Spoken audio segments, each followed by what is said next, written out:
nos amours, nos peines, nos haines, nos querelles. Pas de vacances, pas de dimanche, overbooké. Faut qu'il assure, toujours présent à l'appel. Pourtant il aimerait se faire un peu moins prier.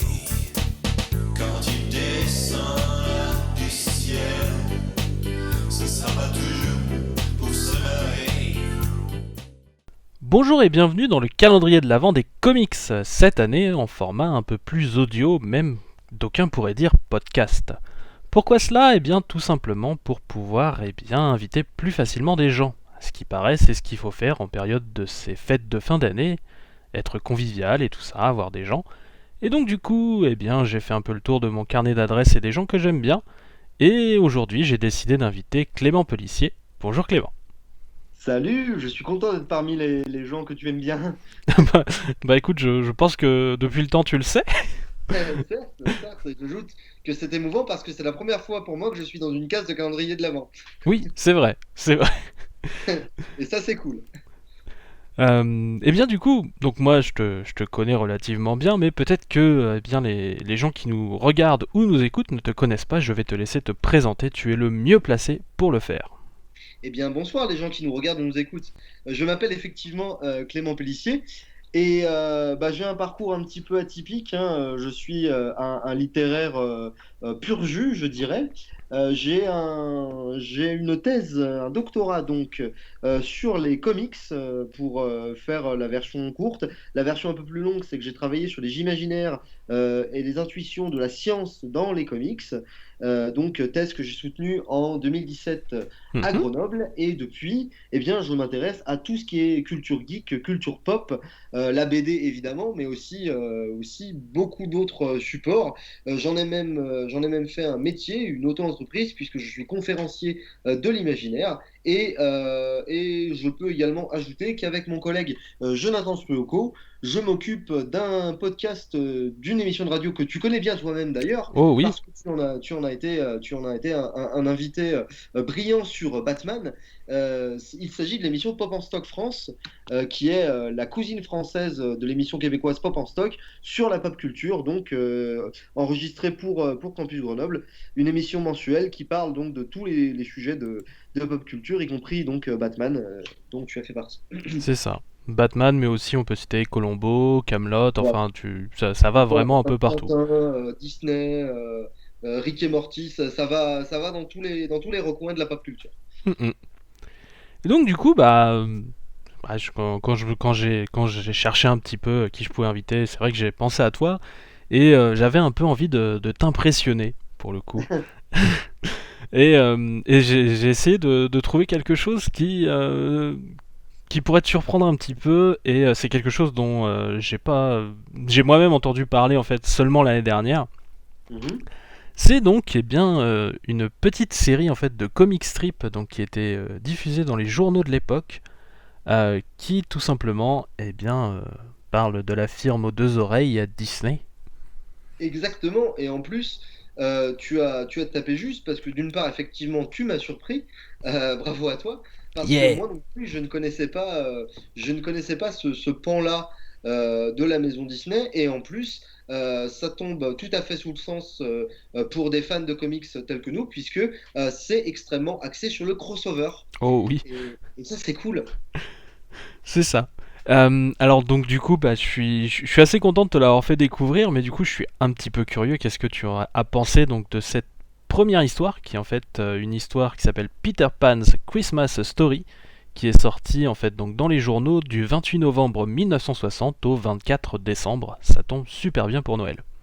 C'est ça. Eh bien, je dirais que ils ont réussi leur pari, ces messieurs. Donc, pour le coup, c'est Frank Riley qui est à l'écriture et Manuel Gonzalez qui est au dessin. Tout à fait. Ce que je trouve assez classe dans cette histoire, c'est que ça reprend exactement l'esprit des protagonistes principaux, protagonistes et antagonistes, puisqu'il s'agit principalement donc de Captain Crochet, donc Hook et Peter Pan. Et en fait, bah, finalement, on est dans un scénario classique d'une joute entre les deux protagonistes, Mhm. à ceci près que crossover oblige, on va rajouter d'autres personnages. Et là, pour le coup, comme on est dans une histoire de Noël, qui de mieux que les sept nains pour camper le rôle des lutins du Père Noël? Bien sûr, ça tombe sous le sens. C'est ça, oui, ça fait un petit peu pièce rapportée dans l'histoire, mais Exactement, mais pour le je coup, trouve ça que leur va super bien. ouais, je trouve que ça donne un petit goût justement d'interdit presque. On peut dire ça comme ça, oui. Disons je n'y aurais pas pensé de moi-même, j'avoue. Mhm. Mais en fait, le crossover fonctionne. C'est une alchimie qui fonctionne. Et je crois qu'on peut déjà, d'ores et déjà se dire que les auteurs ont réussi leur coup. Parce que, mine de rien, le crossover, si jamais les personnages ne matchent pas entre eux, ça peut mal se passer. Oui, Dédicace au Mondo Universe pour ceux qui suivent un peu l'histoire. c'est ça. Mais en tout cas, oui, c'est un comic strip qui va durer assez longtemps, donc qui va être assez régulier, mais qui donc commence avec cette petite histoire qui finalement n'est pas super longue, Non. voilà, Non, non. mais que du coup on va prendre plaisir et bien tout simplement à raconter. Est-ce que tu veux commencer par nous situer peut-être un petit peu l'action? Eh bien, exactement, avec grand plaisir. Alors, si vous avez revu Peter Pan récemment, comme c'est mon cas, et si ce n'est pas le cas, je vous invite à le faire, il est trouvable aisément sur les plateformes.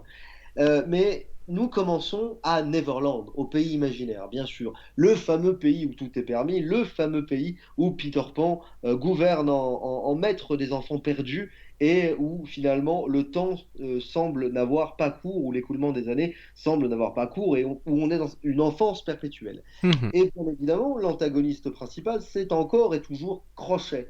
Et là, Crochet, il n'est pas content du tout. Il fait Oh les non. 100 pas sur son bateau. Pour la simple et bonne raison que c'est bientôt Noël. Et Crochet, il aime pas Noël. Oh que non. Et il n'a qu'un rêve, c'est de gâcher le Noël de Peter Pan, mais globalement le Noël de tout le monde. Oui, là pour le coup, il fait un prix de gros, hein, pour le coup, vraiment. C'est ça, c'est ça. Il est on ne peut plus grincheux et une idée va germer dans son cerveau détraqué, une idée qu'il va confier à son éternel bras droit, Monsieur Mouche, au brave et pauvre Monsieur Mouche, j'ai envie de dire, qui est à la solde de son maître et qui sait bien qu'à cette époque, eh bien, Crochet est encore plus imbuvable Oh oui, ben, que d'habitude finalement. c'est ça. Et surtout particulièrement cette année où apparemment il est encore plus imbuvable que les autres années. C'est dire à quel point il est imbuvable. C'est ça. Et même Mouche et son équipage le remarquent, c'est Mm, dire. mm. Et pendant ce temps-là, bah, Peter Pan, lui, se dit c'est Noël, je suis sûr que Crochet va faire un truc. Vas-y, Clochette, va juste espionner.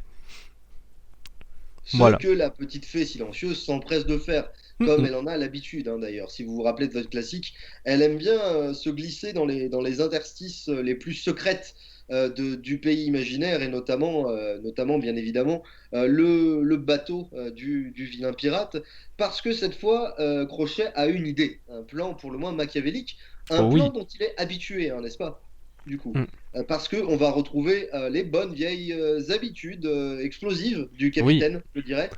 Puisque là, son idée, eh bien, c'est que le Père Noël, en fait, apporte des cadeaux. Mais est-ce que quelqu'un apporte des cadeaux au Père Noël? Est-ce que quelqu'un, finalement, lui offre quelque chose?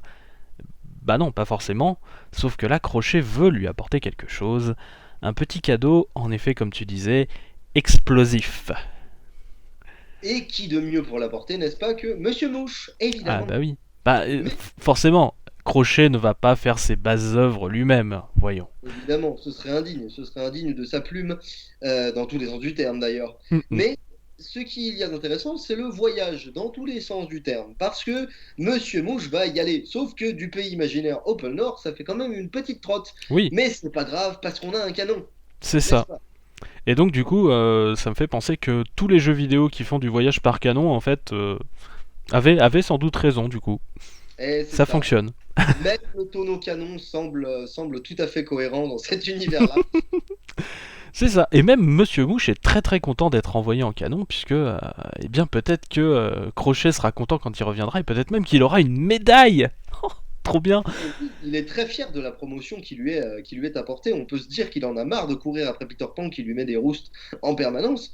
Donc là, pour le coup, ça semble être la petite mission facile. C'est ça. Et pendant ce temps-là, eh ben, Clochette va faire son rapport à Peter Pan, qui, eh bien, du coup, découvre très rapidement un peu toute l'affaire. Et va donc décider d'intervenir. C'est ça. Logique. Après tout, c'est un héros. Mm, mm. Et Et, on ne peut pas nécessairement ouais, s'en prendre au Père Noël. c'est ça. Et Monsieur Mouche aussi commence à avoir quand même quelques doutes, eh bien, pendant son voyage dans les airs, puisqu'il commence à se demander, mais au fait, comment je reviens? Heureusement, le destin lui répondra plus tard. Oui. Mais je trouve que c'est une bonne question. Effectivement. Et déjà, il faut voir où il arrive. Eh ben, il se scratch littéralement dans Mhm. la neige, ce qui laisse penser qu'il a atteint sa destination. Et il l'a d'autant plus atteint que les lutins sont là. Mais ces lutins ont un petit air de famille, Oui. un petit air familier d'ailleurs. Et même, Si oui, un petit air qui fait eh ho, on s'en va au boulot. Pour le Père Noël et pour Noël, vers la neige et le froid. Oh oh. Enfin, j'essaye un bien. peu d'improviser à la fin. Eh ben oui, effectivement, comme le montre cette parfaite imitation, il s'agit bien des sept nains de Blanche-Neige. Qui de mieux placé que ces nains pour camper le rôle des lutins du Père Noël dans cette histoire? Et ça leur va très bien. Oui, par contre, du coup, je me dis qu'ils sont que 7 à bosser pour faire tout ça. Je te raconte pas les heures sup. Ah, ouais, mais la Ah magie, oui, bah la magie, la magie, très bien. la magie de Noël et des heures sup non payées. Mais donc du coup, eh bien, ça donne une idée, je crois, à Monsieur Mouche. Exactement. Et ça nous permet de nous rendre compte de deux choses. Déjà, Mouche est un peu plus malin qu'on ne pourrait le penser, quand il n'est pas dans l'ombre de son cruel maître. Mhm. Et d'autre part, qu'il a une redoutable, une saisissante parenté avec les nains de Blanche-Neige. Et Puisque oui, son idée, c'est de s'infiltrer dans la masse, tel un redoutable espion, tel le Solid Snake de Disney, je dirais, mis à part qu'à défaut de carton, eh bien, il va endosser un costume de nain et l'illusion est parfaite. c'est ça. Par contre, je suis juste triste, c'est qu'en fait, on n'essaie pas de lui trouver un vrai nom de nain, en fait. Effectivement, Parce que ça aurait c'est pu vrai être très très drôle. qu'il n'est pas nommé. Effectivement, il n'est jamais nommé, contrairement à ces sept comparses. En effet, c'est vrai. Mm, mm.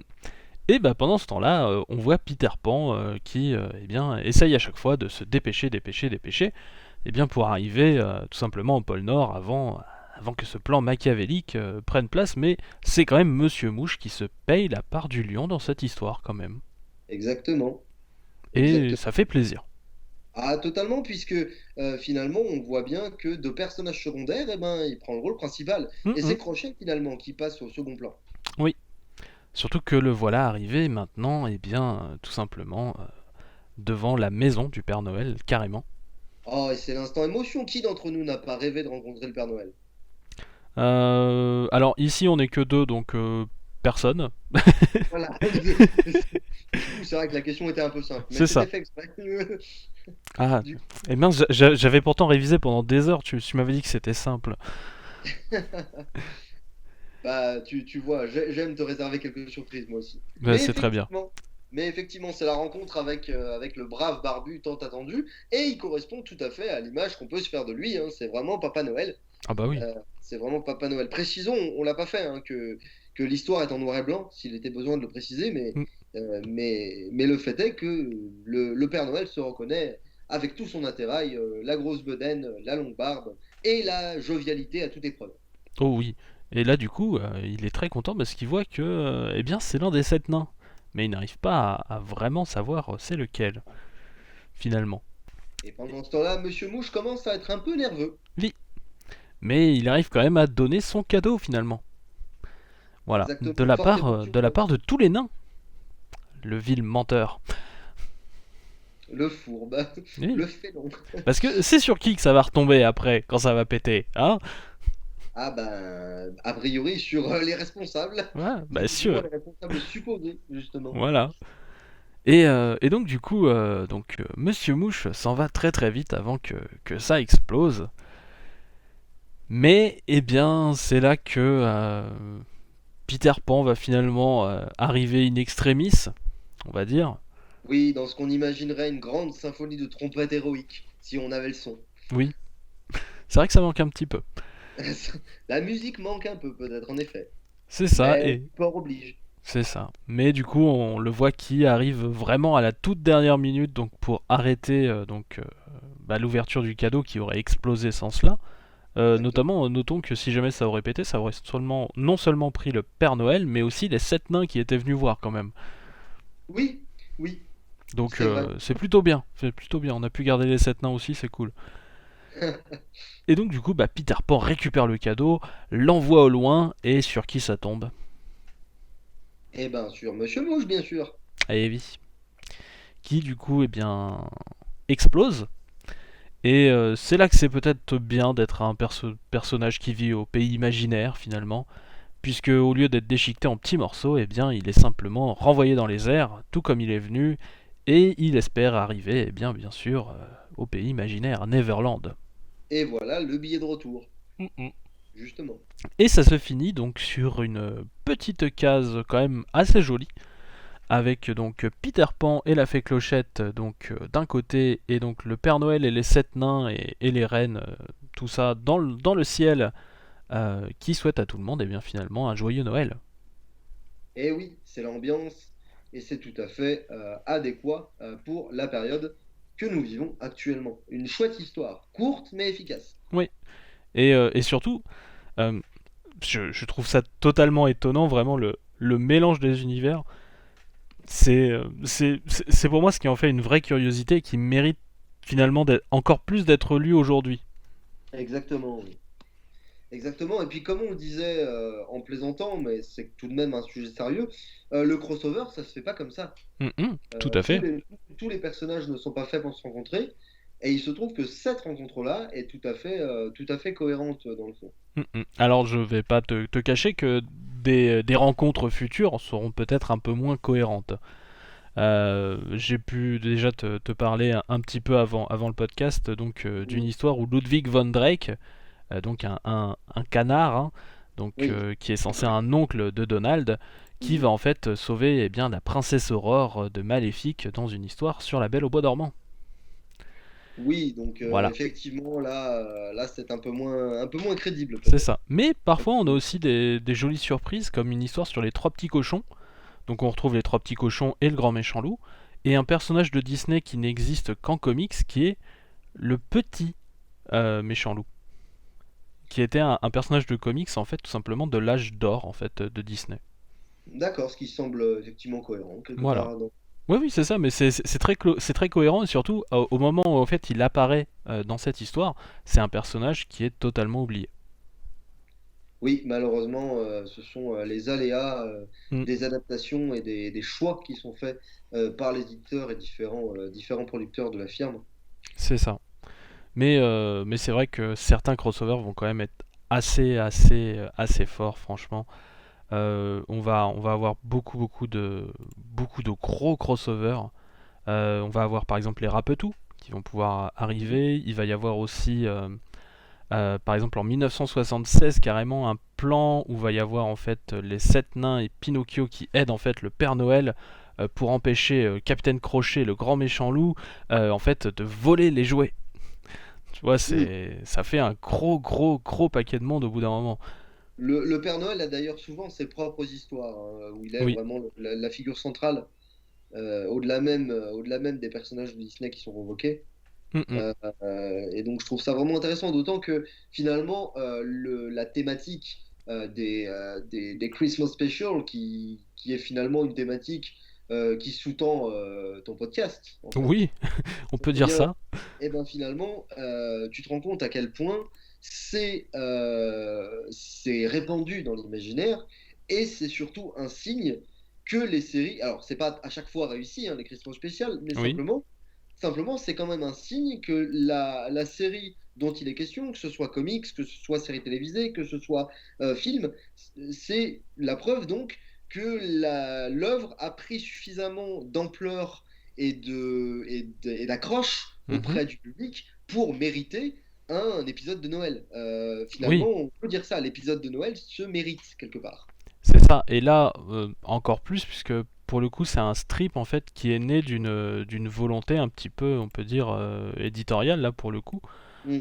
puisque l'idée c'était justement en fait à partir donc de 1960, en fait donc Frank Reilly donc qui s'occupait déjà en fait des strips habituels en fait de Disney, s'est dit qu'en fait ce serait quand même bien d'en faire un spécial Noël. Et du coup, comme on a pu le voir, on va prendre plutôt les personnages donc des dessins animés, des motion pictures, plutôt que les personnages qu'on voit d'habitude dans les comics, c'est-à-dire Mickey Mouse, Donald Duck, Mm. éventuellement Uncle Scrooge, donc l'oncle Picsou. Mais là, du coup, l'idée c'est vraiment d'aller sur ces personnages-là, tout simplement pour ne pas en fait empiéter sur les histoires habituelles en comics, justement de Donald ou de Mickey. Ce qui permet de rappeler d'ailleurs la ligne éditoriale qui est très souvent en vogue aux États-Unis, c'est-à-dire que le statut d'auteur est moins important que le statut d'éditeur, en fait. C'est Oui, vraiment, c'est ce qui explique qu'on ait tant d'auteurs qui puissent se relayer sur un personnage tel que Superman, pour ne prendre que lui. C'est-à-dire qu'en fait, Superman appartient à DC et n'appartient pas à ses auteurs, en fait. mm -mm. Ou du moins aux auteurs qui racontent ces histoires. C'est pour ça qu'on peut avoir des histoires aussi variées et c'est pour ça qu'on peut avoir autant de licences. C'est parce que les volontés éditoriales sont très fortes et les auteurs sont quelque part au service, si on peut dire, de l'éditeur. Oui, il y a un peu de ça. Après, il y a quand même une certaine reconnaissance au niveau des auteurs. Parce que par Tout à exemple, fait. le dessinateur de cette histoire-là, qui s'appelle Bien donc sûr. Manuel Gonzalez, Bien sûr. c'est en fait le dessinateur en fait du strip en fait Mickey Mouse en fait de toutes les pages couleurs en fait du dimanche. Donc c'est la page la plus en vue donc de Mickey depuis 1938. On est en Mm. 1960. Il y a, C'est vrai. il y a, il y Oui. a, il y a quand même une certaine reconnaissance quand même. Oui, oui, mon commentaire ne visait pas à donner la toute-puissance et Ah oui, l'irrespect, oui, c'est sûr. mais simplement à mentionner que l'auteur l'auteur et l'éditeur sont des notions un petit peu différentes de ce que nous, on en comprend et on en connaît en France, par exemple. Mm, mm. Oui, Voilà, oui, c'est tout c'est simplement c'est sûr. là. Ouais. Alors malheureusement, j'ai cherché un petit peu. J'ai été fouiller un petit peu sur Mhm. Index pour voir en fait si cette histoire avait été traduite en français. Malheureusement, non. Apparemment, ce n'est pas le cas. Ouais. Ouais, c'est arrivé dans d'autres pays donc européens. Donc forcément en Italie, puisque tout ce qui est Disney est passé en Italie à un moment ou un autre, il y a une énorme base à cet endroit-là, mais aussi en Allemagne, en Finlande, aux Pays-Bas, au Portugal, enfin un peu partout, mais pas par chez nous. Euh, Ce qui est dommage en soi, ce serait mm, presque mm. un chantier à explorer. C'est ça. Mais Même si- je crois que d'autres histoires de Noël dans le même genre, par contre, ont été publiées Mm. par chez nous. Puisque, bah oui, il y en a eu énormément. Puisque, donc, je le disais un petit peu donc, en introduction, donc, c'est une tradition qui a commencé en 1960 avec cette histoire-là, Ouais. et qui s'est arrêtée en 1987. Donc, c'est-à-dire que tous les ans, en fait, on avait donc une histoire en fait entre 17 et 24 pages à peu près, enfin un strip, donc Mhm. bande, donc qui était publiée chaque année.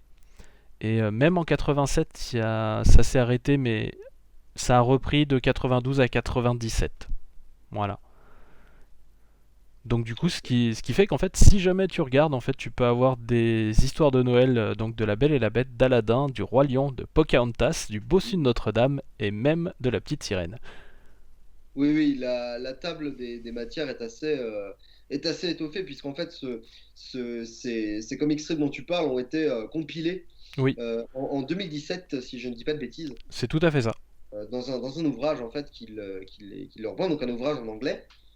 Mais mine de rien, la table des matières est effectivement assez conséquente. D'ailleurs, on termine par la petite sirène. C'est ça, bah tout simplement parce que c'est malheureusement le dernier. Voilà. C'est un peu triste, mais bon, voilà. Alors, il faut savoir qu'il manque dans cette compilation donc, qui a été faite par l'éditeur IDW, ou si jamais on l'écrit IDW, Mhm. il manque une histoire. C'est une histoire, l'histoire de 1986. Sans doute parce qu'elle est basée en fait sur Mélodie du Sud. Mhm. Et donc Disney est toujours très très pointilleux quand il s'agit de faire des choses sur Mélodie du Sud. Effectivement, ça peut se comprendre tout à fait.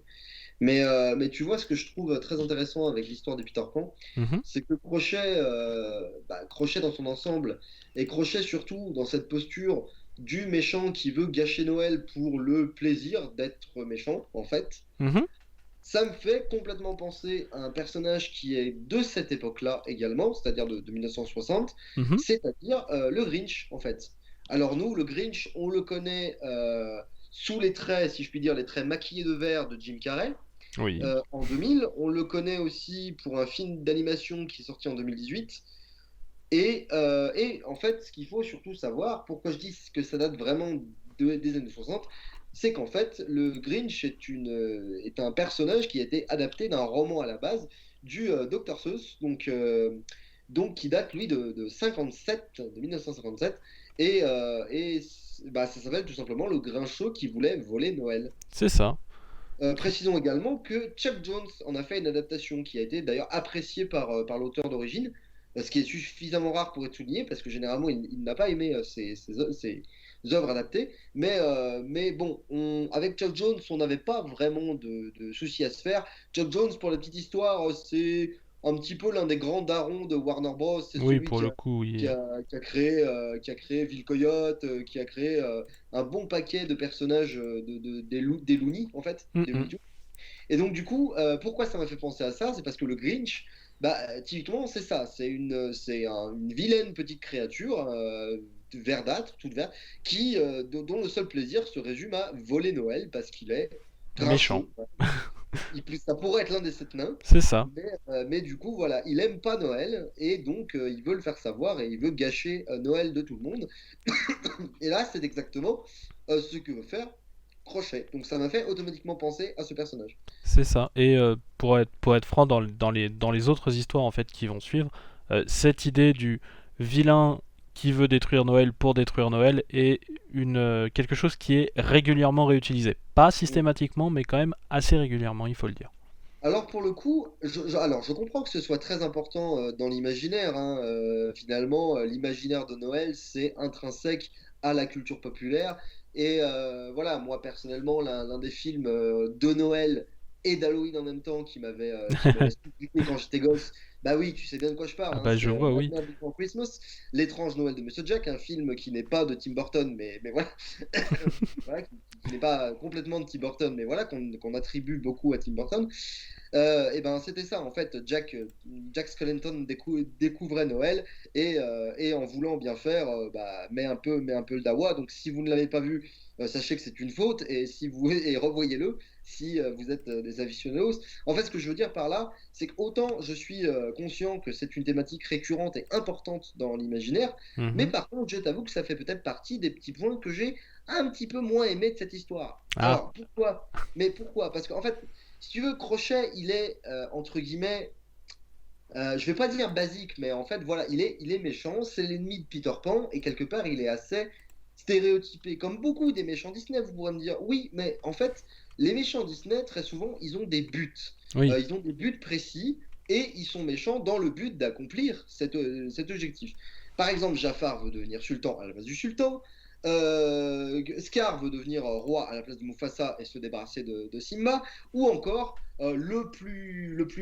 à mon sens, le plus magistral des méchants Disney, c'est Frollo, hein, du Ah bossu oui. Notre-Dame, parce que c'est le plus humain et le plus pervers de tous. C'est ça. Euh, Bah, parce que pour le coup, après, c'est du Hugo, là, donc forcément, oui, oui, oui. voilà. Du coup, alors après, on va dévier un tout petit peu, Vas-y. mais en fait, je m'étais intéressé il y a très très longtemps pour un devoir de TPE, c'est te dire à quel point c'était loin dans le temps. Je m'étais intéressé un petit peu à la façon dont Disney avait adapté Notre-Dame de Paris de Victor Hugo. Et en fait, l'un des choix qui a été fait, justement, à la base, dans le roman de Victor Hugo, Frollo est un prêtre. Oui. Et en fait, les Américains ont estimé que ça pouvait être très choquant pour le public de voir un prêtre se comporter aussi mal. Ils en ont préféré faire un juge Mhm. dans le dessin animé, par exemple. C'est l'une des grandes distinctions à faire entre le roman et le dessin animé.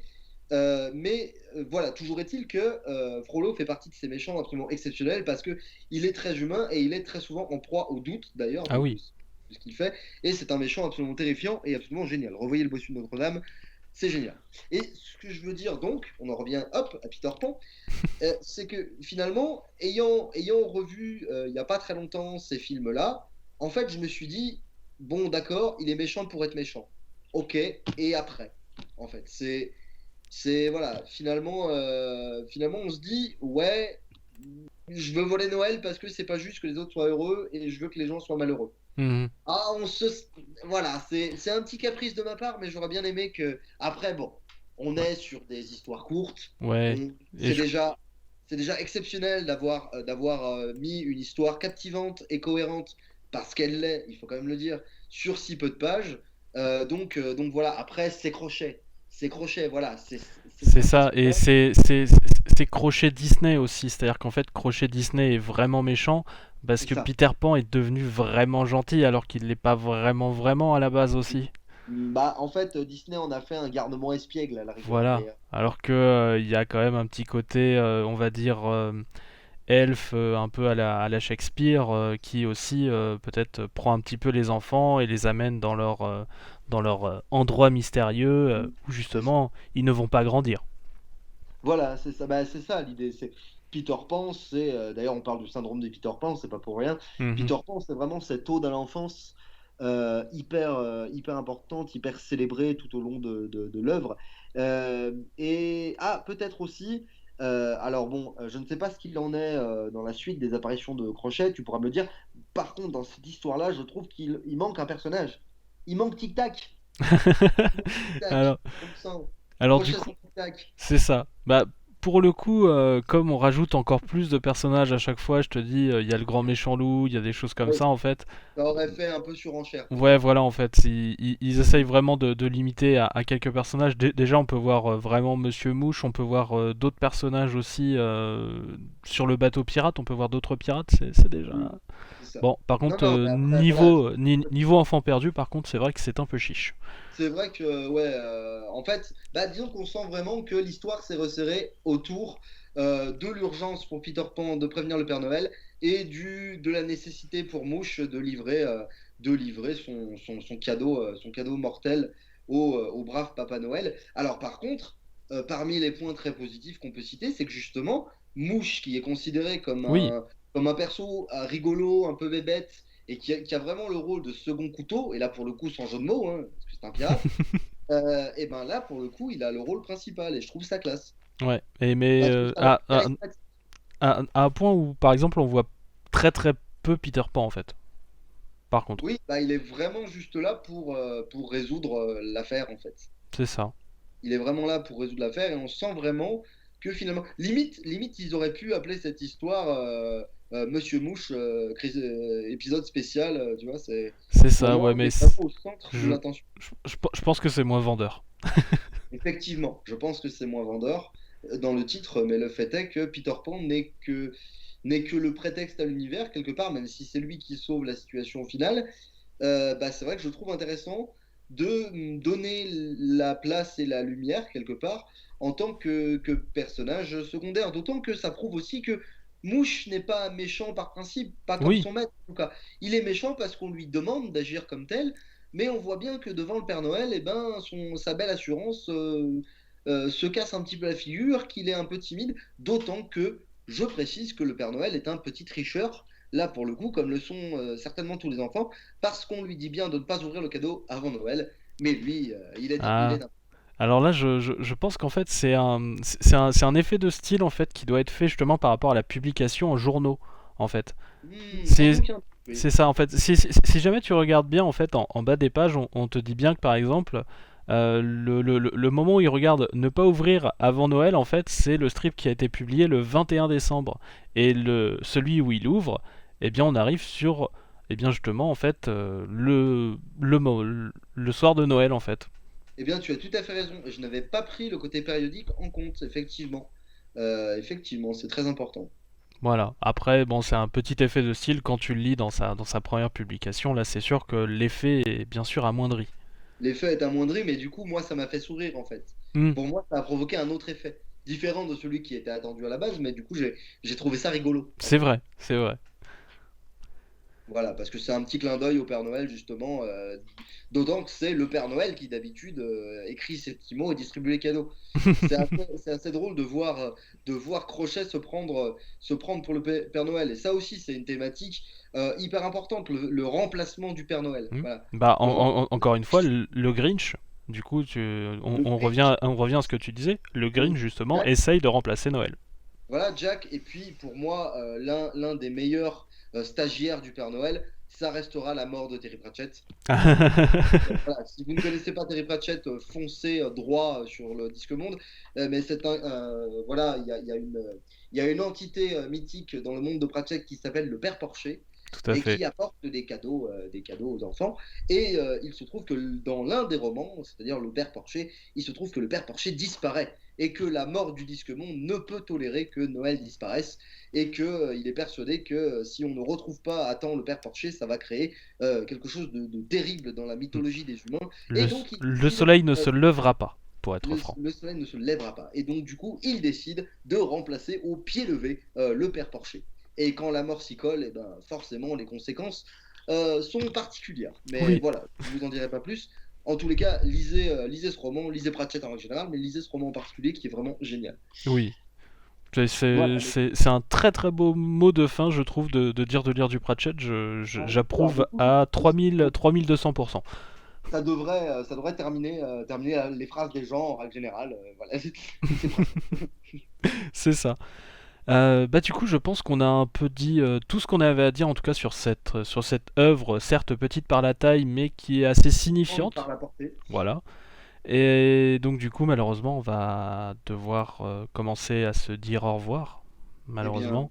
oui, mais justement, comme on dit que ce n'est qu'un au revoir. C'est ça, oui, bah, bien Ouais. sûr qu'on va se revoir, mais surtout, je vais essayer de faire durer encore un tout petit peu le plaisir. Je vais Oui. te laisser en fait un petit espace, tout simplement pour faire un peu plus, parler un peu plus de toi et de ce que tu fais actuellement. Alors, bah déjà, en rapport direct avec ce que vous venez d'entendre durant nos discussions, sachez que tu as eu du nez, mon cher, parce qu'il se trouve que Disney occupe beaucoup ma vie ces temps-ci. Déjà parce que j'occupe cette période un peu longue, un peu difficile pour nous tous du confinement, en profitant des plateformes et en revoyant les anciens Disney. Mhm. Donc, je me suis fait tout un run depuis La Petite Sirène, en passant par Merlin Enchanteur, Ah oui, voilà. pas mal. Donc oui, oui, c'est des classiques. Hein. Il y a pas Taram et le chaudron magique. Voilà, grandiose. Puis surtout avec la mort de Roger Carrel, j'ai eu absolument besoin de Ah, réentendre du Roger Carrel qui a doublé dans beaucoup de Disney, mhm. évidemment.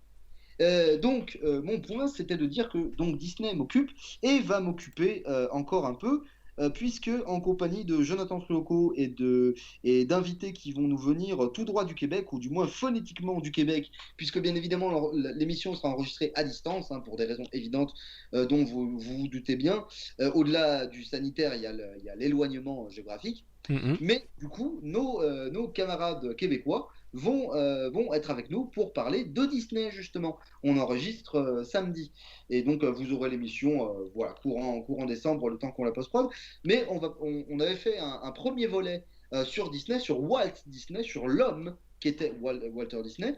Et on va reprendre à la suite de l'épisode précédent, on va reprendre après la mort de Walt Disney, l'avenir des studios, ce que sont devenus les studios, leur logique, leur politique, jusqu'à Marvel et la stature actuelle de Disney comme un empire globalisant en fait. Maintenant. Mhm. Ça fait Donc un voilà. sacré programme en tout cas. Oui, je pense qu'il y a un moment, je vais devoir arrêter l'émission parce que rien qu'à la préparation par Messenger, déjà dans des débats passionnés, donc ça s'annonce très très riche de contenu et d'échanges. Ouais. Donc, je pense que nous avons tous bien hâte de cette émission. Voilà, sachez que vous pouvez retrouver tous les podcasts de nos collègues de Campus Grenoble sur campusgrenoble.org et vous pouvez retrouver Pop en Stock France sur les différentes plateformes, hein, donc Twitter, Facebook et justement les podcasts sur campusgrenoble.org. Tu mettras peut-être Oui, les oui, liens. je mettrai tous les liens en description, ne t'en fais pas. C'est superbe. Non, non, mais je ne m'en faisais pas du tout, mais c'est juste que là, je ne peux pas vous les réciter. Ah, bah, Je je ne peux pas comprends. vous les réciter dans l'URL. Simplement voilà. Et du coup, alors pour ce qui est de ma personne, comme je vous l'ai dit, je suis conférencier de l'imaginaire. J'ai donc une page Clément Pellissier, conférence de l'imaginaire, sur Twitter et Facebook. Il y a un site internet qui va finir par émerger, hein, ne vous inquiétez pas. Mais voilà, ça permet de voir un petit peu ce que je fais. Et puis si vous voulez soutenir un petit coup, en ce moment, on en a bien besoin quand on est dans les milieux de la culture, de la conférence et tout, c'est un peu compliqué. Mais bon, ne perdons pas, restons focus et forts. Et enfin, ma dernière actualité, alors malheureusement, je ne peux pas vous dire le thème sur lequel je travaille. Mhm. Parce que bon, c'est un peu frustrant, mais voilà, je respecte la volonté de mon éditeur qui veut frapper un bon coup d'un coup quand ça sortira pour vous permettre d'avoir le livre directement. Mais en fait, je suis en train de travailler sur une œuvre assez connue de la culture pop et du coup, j'ai passé 6 mois 8 mois même quasiment à cogiter, à penser, à vivre, à respirer sur cette œuvre. Et du coup, ça y est, ça arrive, c'est en correction. Ça va bientôt être dans les starting blocks. Ça devrait sortir normalement le 25 février. Donc, restez à l'affût. Restez à l'affût. Bah moi Je ne je peux le pas. suis, en tout cas. Oui, oui, ça, je n'en doute pas et je te remercie vraiment beaucoup de la fidélité que tu montres à mes petites bafouilles et autres geekeries. Et j'en profite d'ailleurs pour te dire vraiment un gros merci de m'avoir invité ce soir parce qu'en plus, ça fait un moment qu'on en parle, hein, Oui, oui. de bosser ensemble. Ça fait un petit moment qu'on en parle. Tu reviens bien évidemment dans Pop en Stock quand tu veux, hein. Ah bah écoute, moi tu me proposes un thème où je peux tout simplement être intéressant et il n'y a pas de souci, tout Et simplement. intéressé, bien sûr, il faut aussi que le sujet Oui, te hype. C'est le but, nos invités doivent se faire plaisir, c'est un impératif. Mais il n'y a pas de souci, tu reviens et je serai ravi de travailler à nouveau avec toi sous toute forme que tu souhaites. eh bien Voilà, moi je note. voilà. Et je n'ai ma foi pas grand-chose à ajouter de plus, donc je vais te laisser reprendre Très le bien, fil. je reprends la balle au bon, voilà, hop, la balle au centre, c'est bon. Voilà. Oui, j'essaye de faire des petites métaphores, c'est comme Non, ça. non, mais tu sais, j'ai un imaginaire visuel très développé, donc j'ai Voilà, vu la c'est petite ça. balle qui a sauté dans tes mains, c'était très joli. Voilà. Et donc bah oui, il fallait bien arrêter un petit peu cette baballe puisque bah il est temps de ranger les affaires, en tout cas temporairement, puisque si cet épisode est terminé, le calendrier ne l'est pas encore. Donc du coup, je vous dis à demain pour un nouvel épisode avec un nouvel invité. Et en attendant, eh bien tout simplement, restez bien. Salut à tous. Salut! De vos péchés.